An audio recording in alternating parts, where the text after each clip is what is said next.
मुझे एक शिव से बना करके दे दो, वो मैं स्वीकार करूंगा। साहब क्लियर कट कहे थे कि अगर मुझे कुछ देना है तो मुझे शिव से बना करके दो, इस बात को बढ़ा करके दो, इस बीज को छींटते चलो, लोगों को बताते चलो कि शिव गुरु है, शिवादि गुरु है, शिव गुरुआधिपति है।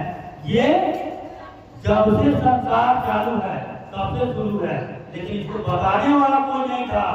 इसको बताने वाला इस संसार में हमारे हरिदास भैया जी आए, वो मानव आए जो हम लोग बीच में बताए कि शिव गुरु है और सबको जितने भी बनाया उसके साथ चमत्कारी परिणाम दिया, और वो चमत्कारी परिणाम देकर के और वो मोक्ष को प्राप्त किया।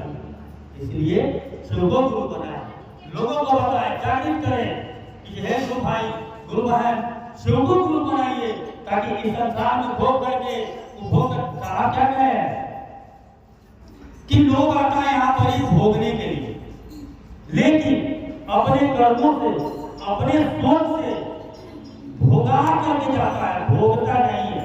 अर्थात मेरे पास गाड़ी है, मेरे पास डीजल का पैसा भी है, लेकिन हमको डीजल बचाना है तो भैया चल पहले चल जाते, क्या हुआ? भोगाना, भोग कर रहा है, भोगा रहा है।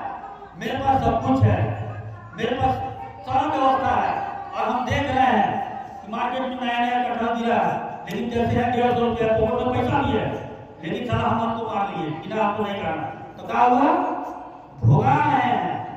आप तो ऊपर चल जाइए, लेकिन आपका जो इच्छा है वो तो मर गया ना। आपके पास सब कुछ रहते हुए यही गुरु ज्ञान देते हैं कि भोगाना नहीं है, भोग करके जाना है। क्योंकि उनके पिताजी मकान जब बनाए थे साहब से, तो वो आए थे साहब के घर पर, और साहब का घर उनका घर कुछ दूरी पर था, वो कार से आए थे।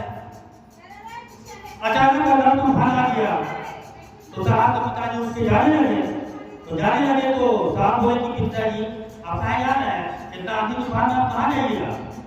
तो साहब के पिताजी बोले कि अरे क्या कहीं हरिंदर, खिड़की खोल गए, पानी घुस जाएगा घर में। तो साहब बोले कि पिताजी वो घर आप अपने लिए बनाए हैं कि घर वालों आपको अपने लिए बनाया है? यानी इस आंधी तूफान में आपको घर का चिंता है और आपको अपना चिंता नहीं है, यानी कि आपके लिए घर बना है, आप घर के लिए नहीं बने, आप घर के लिए नहीं बने।